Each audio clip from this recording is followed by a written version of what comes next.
Springtime's here, gotta dig the old girl out. What you're looking at is my very aged 2001 Corvette. And it's aging like a fine wine. And by fine wine, I mean it's covered in algae. And the brakes are surface rust. The lug nuts are rusting. The top is all not see-through anymore. The front's covered in dirt. The wrap is coming off in 57 different places. And I haven't done any maintenance on it in 32 and a half years. So the good stuff. Let me give you guys a little walk around. So this is my 2001 Corvette. It's got a target top, which is cool. Needs to be restored, but it's cool. It is wrapped in 3M blue raspberry, which needs to very much be redone, and we will get to that. It needs a good wash, at least for now. On the rear, I have some Grand Sport wheels with 325 3019s. As you can see, they're probably a little bit too wide for the rim. You can tell they're cracking right here, and they kind of hang over the side of the wheel, and the car doesn't handle as well with these on it. Also, if you're looking real close, we have wide body quarters on this thing. I wrapped the back black because I like the way that it looks, but that also needs to be redone.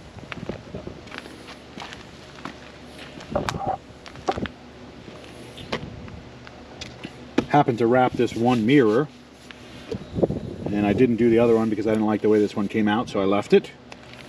I've got the stock C5 wheels on the front only because I didn't have the money to buy 4 of those in a different size.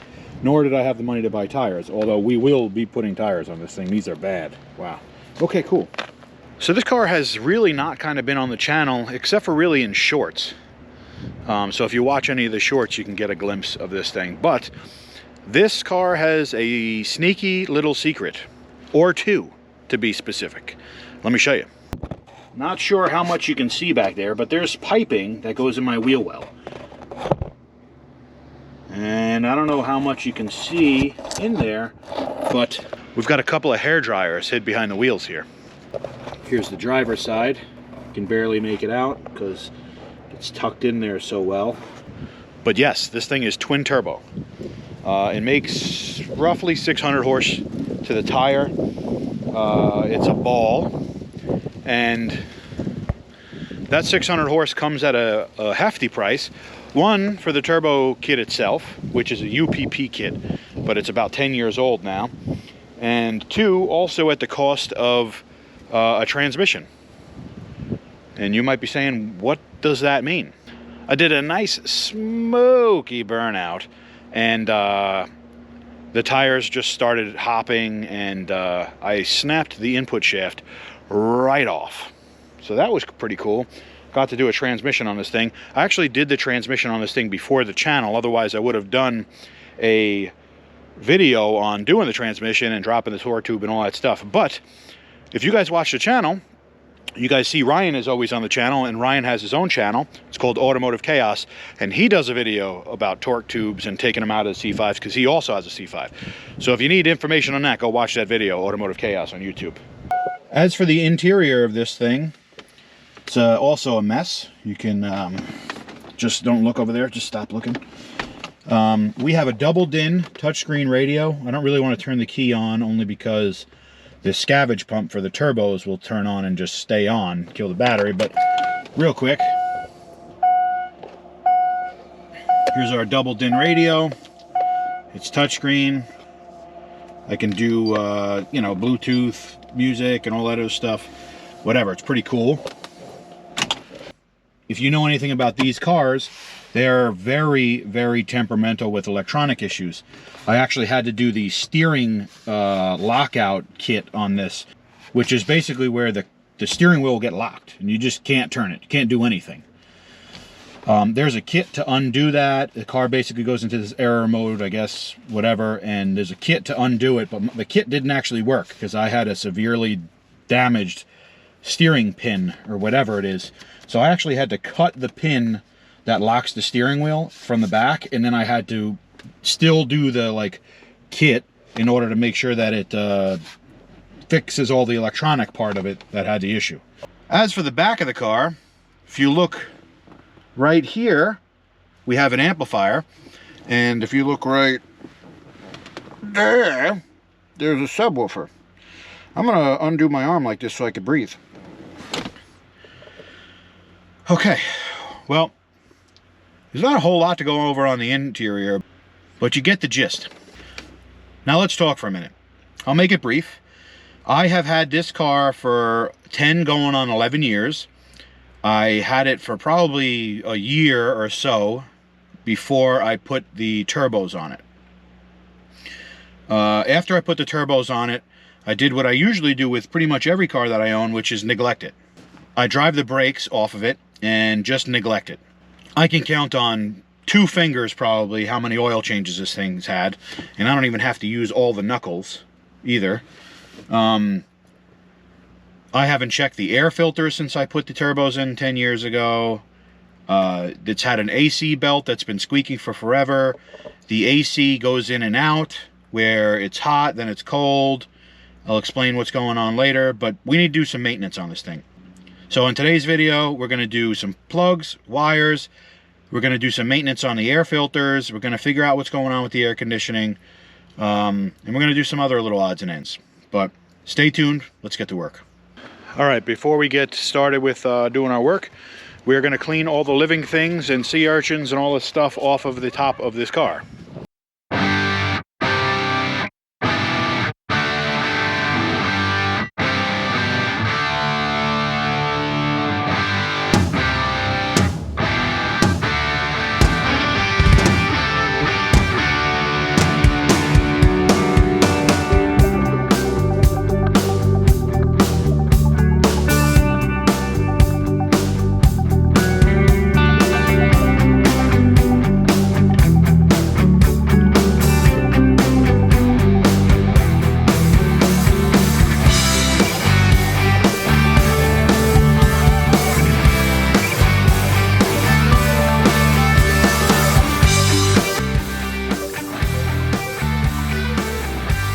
All right, all washed up. It is all washed up. It's better and it's worse in different ways. And what I mean by all washed up is this wrap needs to go. I was going to wait on that a little bit, maybe sometime during the summer, but I think that's going to have to happen soon. I don't know if you can tell in the camera. So while I was cleaning it off and it was nice and wet, the wrap looked like this. Look at how vibrant that color is. It looks good. This is how it dried. It looks like construction paper from a kindergarten class. The wrap is just definitely well beyond its expiration date, and it's got to go. Not to mention the fact that when I said it was better and worse, you know, a pressure washer uses, you know, pressure, and it blew off a lot of the wrap in different areas. Now, that was already done. I'm not really worried about it because that, like a spot like that was already coming off. You got a couple other spots where I blew a little bit of a hole in it back here, but this again was already a hole, so you can see that's a red deck lid. This was not for the car. And then I missed some moss over here, whatever, but it's a lot cleaner than it was, and I guess we can get started. All right, cool. Big time fan favorite for weather today. Probably gonna get rained out, but maybe I should just get to work then. Christmas Day came, and we got gifts. Stuff in here. Let me get this thing open, because we might get rained out, and it's not like we have a place to put the Corvette and work, you know, outside of the rain and be covered.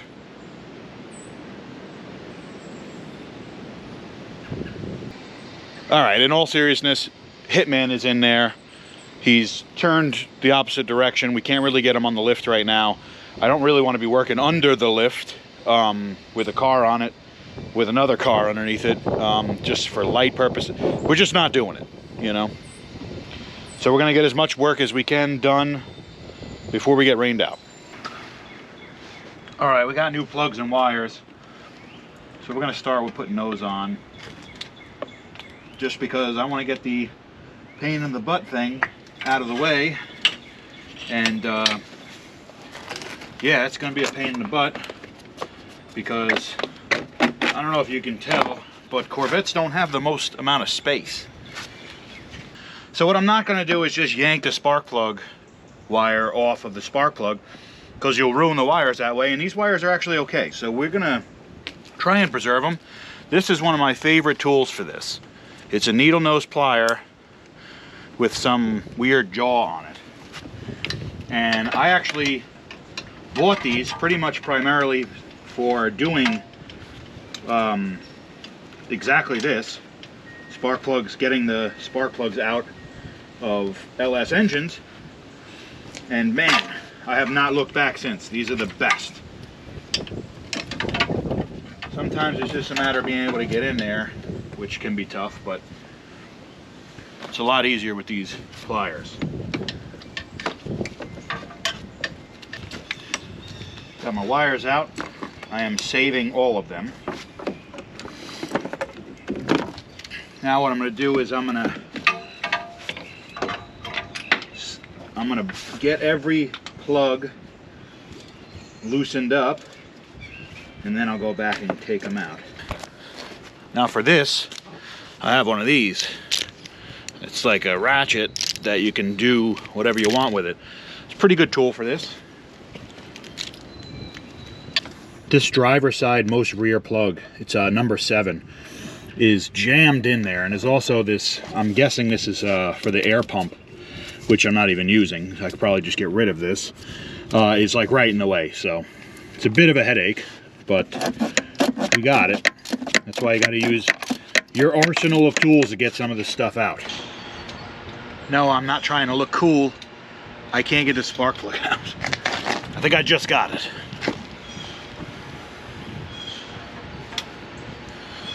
I gotta fish it out now.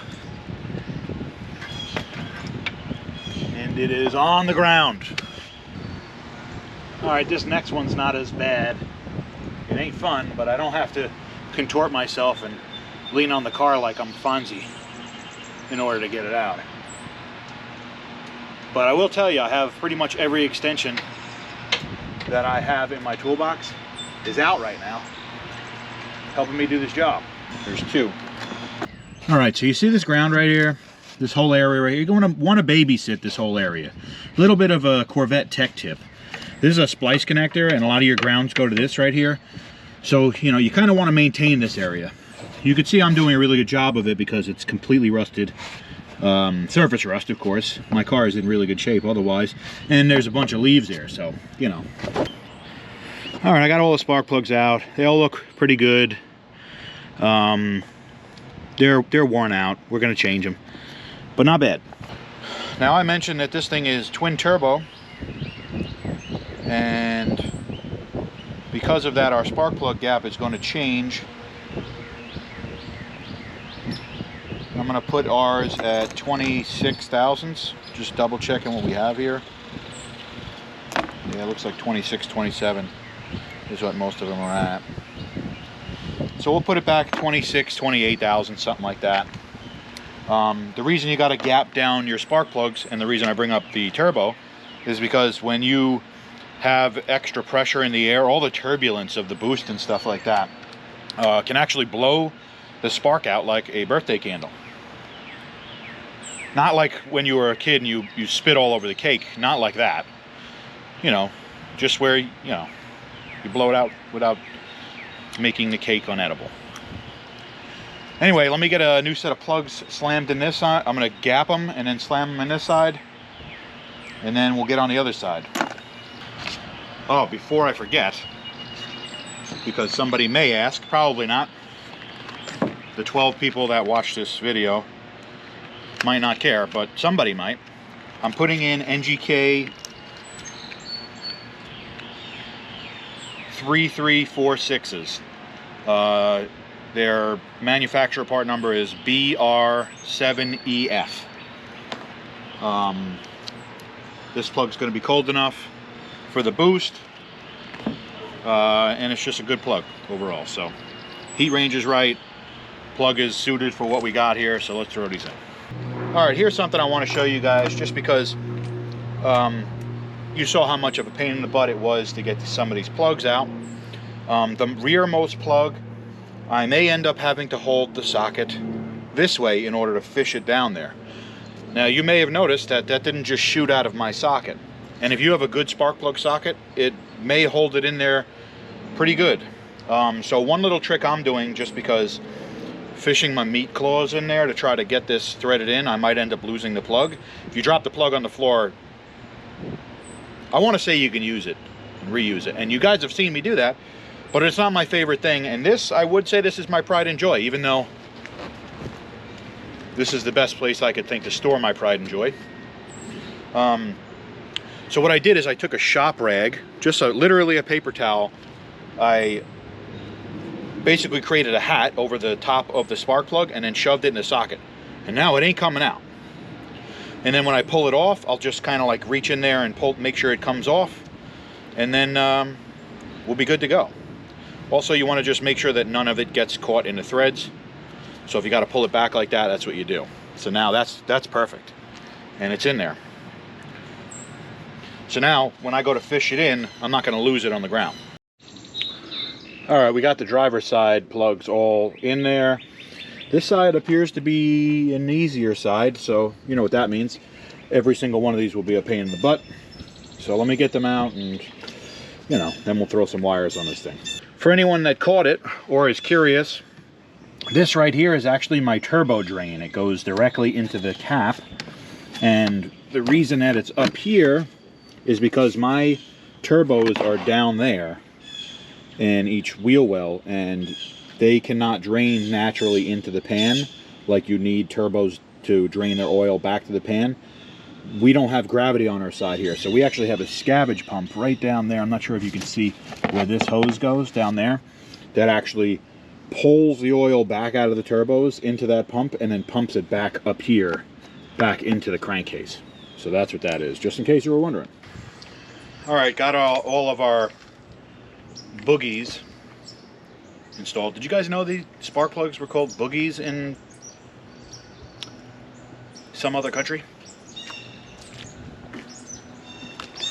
Got all of those installed. Now I'm going to install the offshore equivalent in spark plug wires. Did not know that these were going to be red like that. Not my favorite thing.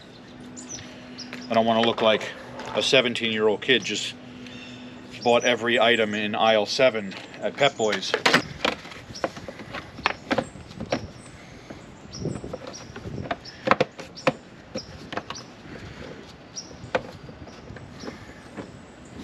Alright, all the plugs are in, all the wires are in.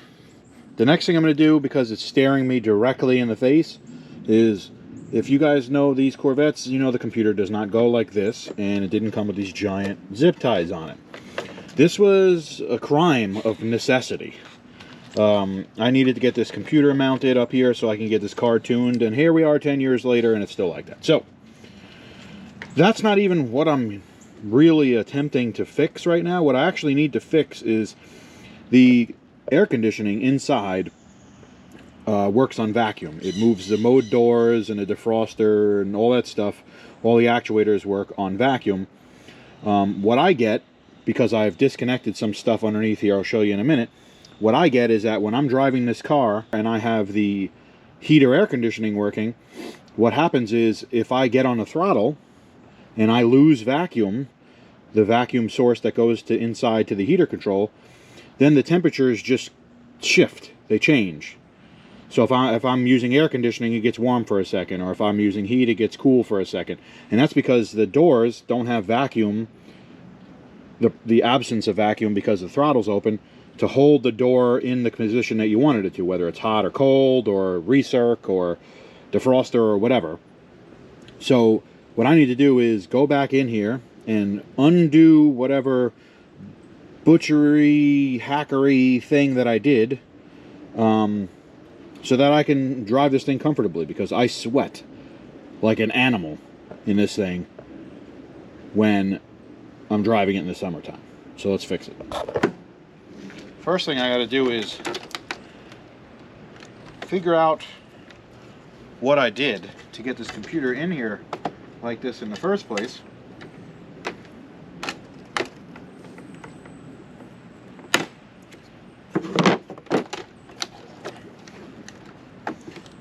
got to move it out of the way so I can get underneath it. And I already don't see what I'm looking for.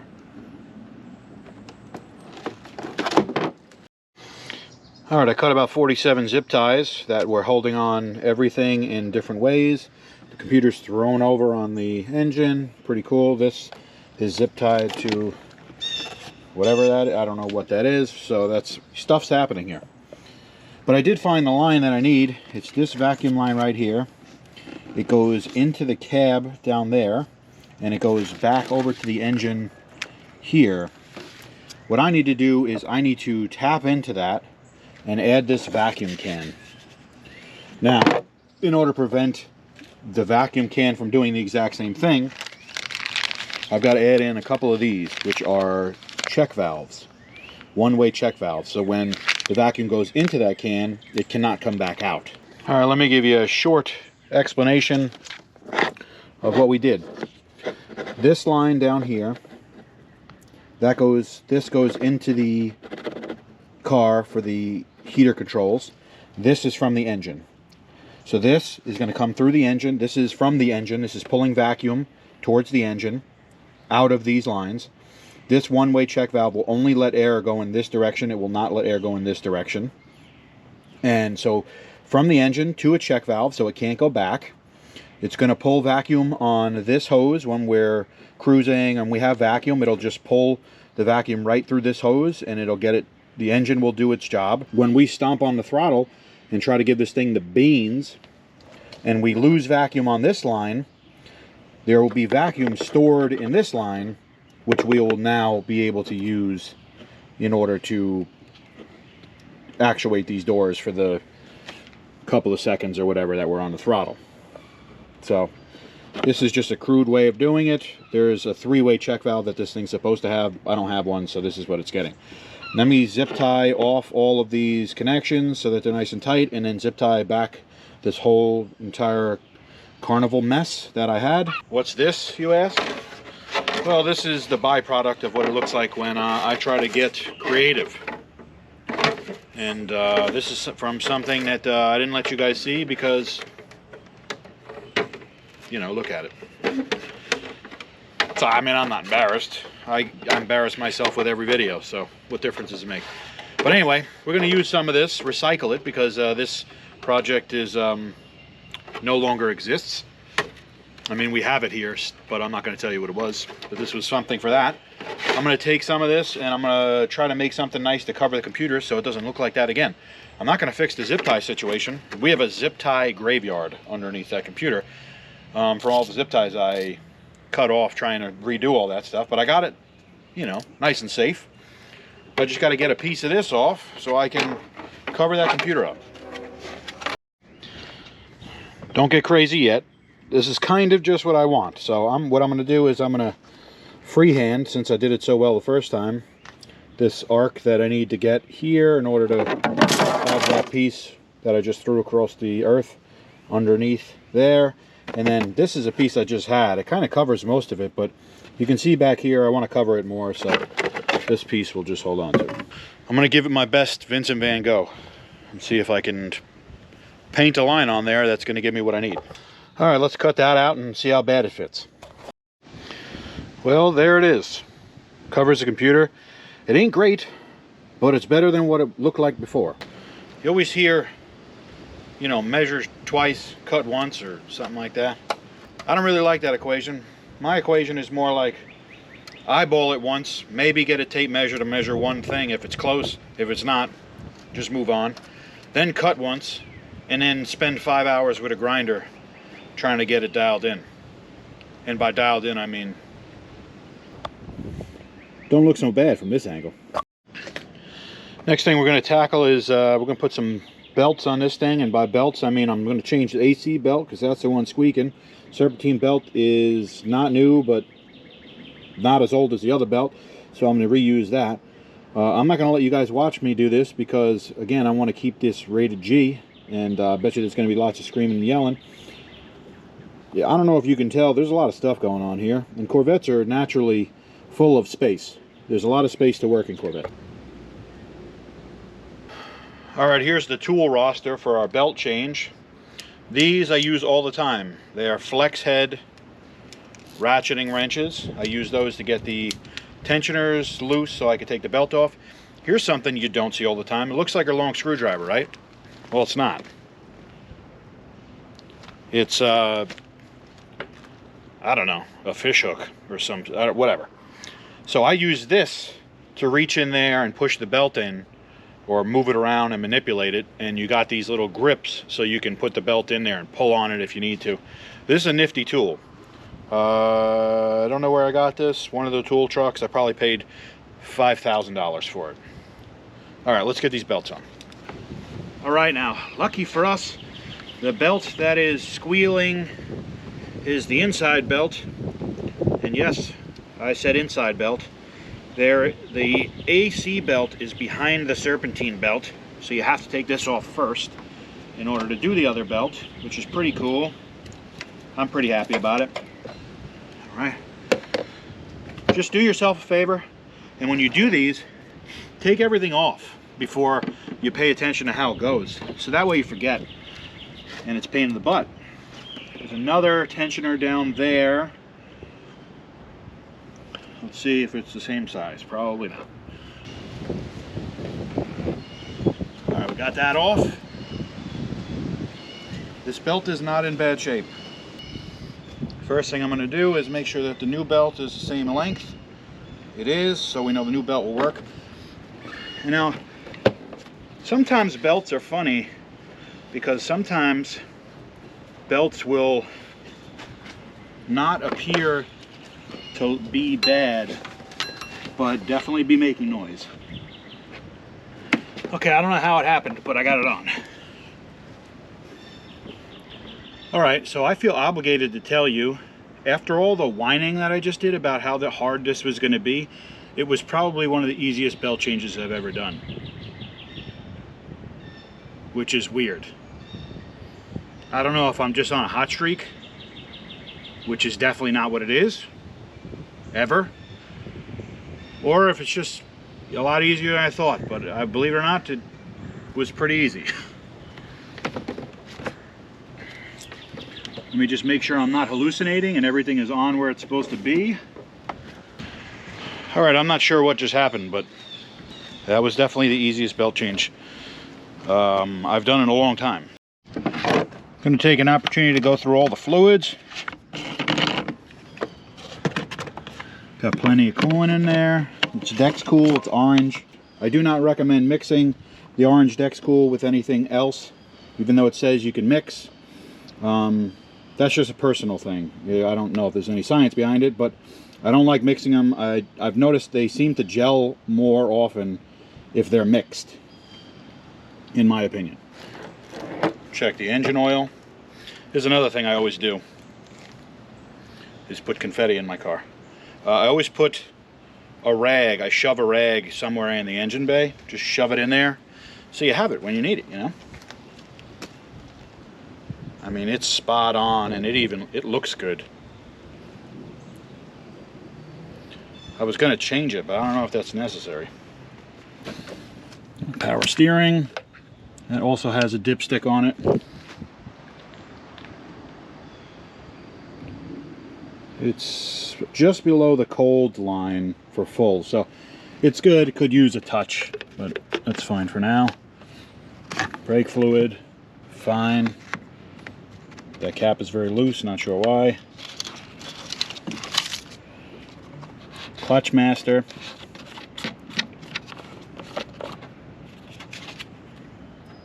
Also fine. All right, well, you gotta do your due diligence, and I did, and it seems fine. Everything seems fine. So I don't know if we're touching any of that. I want to do an oil change, but I don't think we're even going to bother with that. Allow me to show you one of my least favorite things about this car. See how poorly this fits? We got to adjust that. The latches are right here. I think we can move them. Let's see if we can do it. All right, here's the hinge. There's one on each side. There's three 10mm bolts. If you loosen them up, you can push the whole latch down. I actually did it right now, and it does fit better. I may have to take the whole thing out and oval out the holes a little bit just to give me some extra room. I'm not sure that I should have to do that, but it doesn't fit without doing it, so kind of stuck here. So actually, I need to apologize to you guys because I thought I had the camera rolling. I guess the battery died and it wasn't rolling. But I did clean up some stuff in the back. I want to show you what we did. So I got our latches here and here, both dropped down, so that when we close the hatch, it's flush with the tail panel here, so it looks a lot better. So something that's also been bothering me is, I used to have this quick disconnect, and I have a lug here for the ground, and I've always kind of just rigged this up, and it's rigged right now, to be quite honest, but it's a lot nicer than it was. So now, at the very least, the wires are cleaned up enough where I can get this panel back in. I did have to make a little notch in it right there. This is a two-handed operation. There we go. So, at least the floor of it here is in. Now, I know it's a mess back here. This panel gets basically removed when you put the subwoofer enclosure in there. The subwoofer enclosure doesn't fit great, but it does sound good. But nonetheless, I did clean up the battery cable area there. So now it's nice and flush here. It's flush there. As you can see, it doesn't stick up. Yes, it's not perfect. These are fiberglass quarter panels, but much, much, much better. Pretty flush all the way across, so much, much happier with that. All right, we're going to throw a little gas in this thing. We're getting close. Would like to drive it. Got to put some gas in it because I left it on empty the last time that I drove it. I'll just fight with this funnel all day and spill half the gas on my foot so that I can smell like gas all day long. Okay, now I'm pouring it all over the side of the car. This is going good today. We got one more thing. We're gonna get rained out. The rain is coming. I can feel it in my knee. I can see it. Can almost taste it. But yeah, it's coming. So there's one more thing I want to do. I want to clean the air filters on this. They're hidden in the fenders on the turbos themselves. It'll give us a chance to take a look at the turbo setup. But I want to clean them because they are in a place where tire, road, and grime get in there. And I haven't cleaned them in 10 years. So, and I mean it. That's good. I think I poured enough gas on the side of the car for one day. Not sure how much of it I actually got in there. All right, to get our fenders off, you can see we made a quick release by removing half of the screws that hold it on. There is 1, 2, 3, and there's supposed to be 1, 2, 3, 4, 5, 6, 7. So this should come off in a jiff. There is like 1 or 2 underneath there. I'll probably keep the front on the headlight and just try to move this out enough without snapping all of this off, and just see if we can access the back.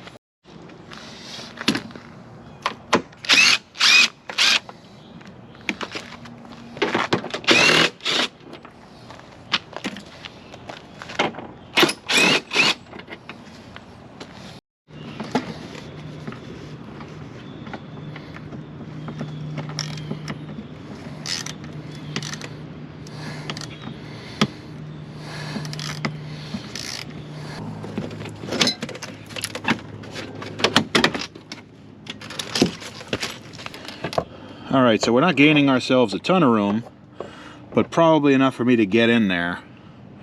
The filter looks dirty. There's a little turbo in there. So let me sneak a screwdriver in there, get this thing off.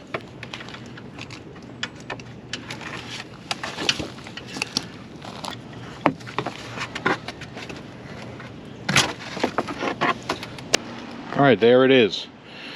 It's got a little bit of offset to it so that it can avoid the inside structure there. This thing is filthy and packed. I don't know if that's a real K&N or if somebody just got creative with Microsoft Word. But I bought some spray to clean this thing up, and I bought some oil, so let's clean it. All right, we've changed recording studios to the recording studio that has the hose.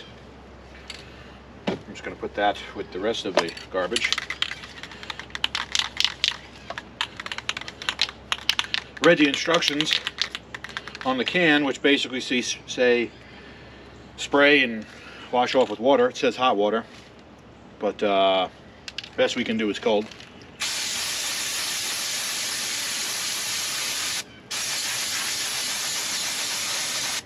I don't think you're supposed to get this stuff on you. Best I could do is get it on me.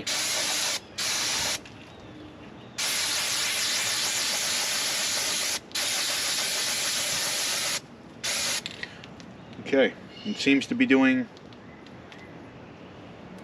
nothing.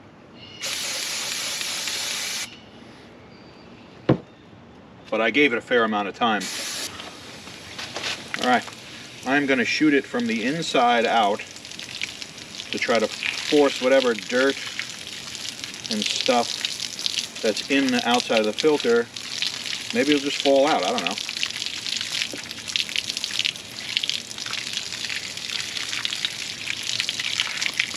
Oh wow, it is working. All right, I gotta be honest. This is pretty clean now. I'm actually really happy with that. Believe it or not. I'm wearing most of it now, but at least it's not in here. I'm gonna give this thing one more spray with the cleaner on the spots that it missed. And then we'll do the other one, and probably have to let these things dry out a little bit before we start sucking hose water through the old LS1, you know?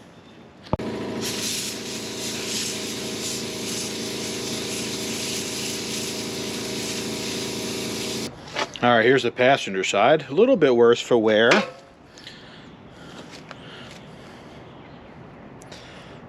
can see this is pretty good. This one desperate needs... Oh, that'll get half of the stuff out already. This one needs a cleaning badly, so let me do that. We'll oil them, get them dried out, and stick them back on.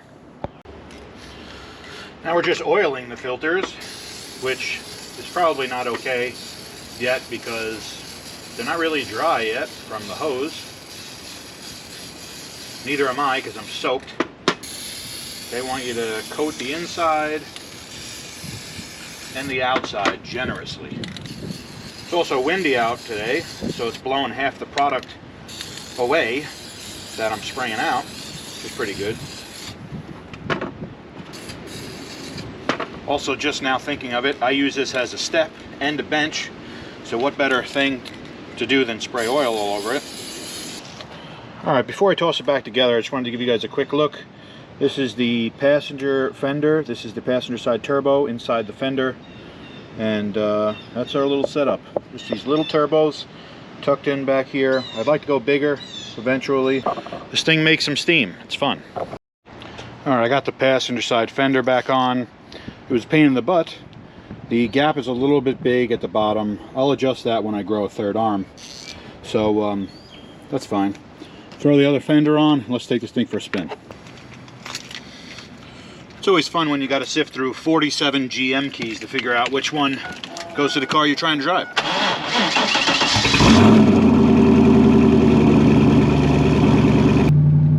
All right, so we're out in the old girl, and you know, this is just a happy place for me. I love this car. I was actually just explaining to my wife the other day that it's funny because I actually have several of my dream cars. Now it just kind of ends up making it sound like I'm just some, you know, cheap woman of the night, if you can catch my drift, because I don't have anything expensive. But these C5 Corvettes are absolutely one of my favorite cars ever, and I have one. And then you guys know how I feel about Novas.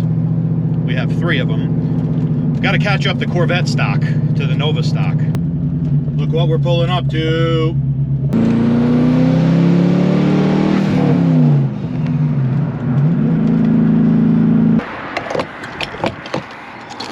All right, after like 20 minutes of me trying to put fuel in this thing, I finally got 4 gallons in it. So either we have a vent issue where the gas is just going back up the tube and telling the pump to shut off, or the gas pump is broken. Either or. But we got like 4 gallons in it. That's what 4 gallons gets you right there.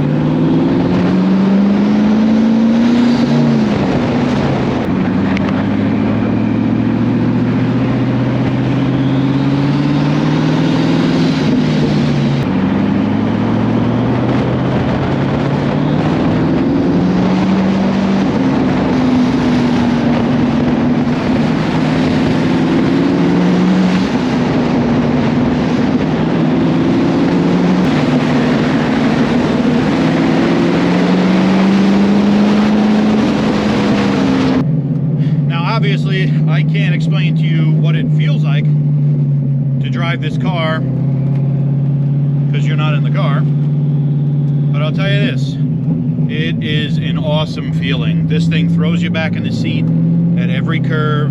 It takes every curve like it's on rails. It's just a good car. In fact, like I've said 100 times, it's one of my favorite cars. I love this car to death. It's not going anywhere. Let me get this thing home before the rain starts and before I get in trouble.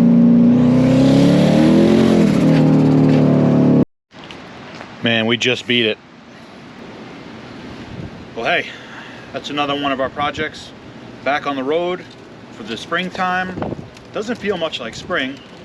It's really cold out, you know, considering that it's supposed to be warmer. But hey, the warmer weather's on the horizon. So I'm happy.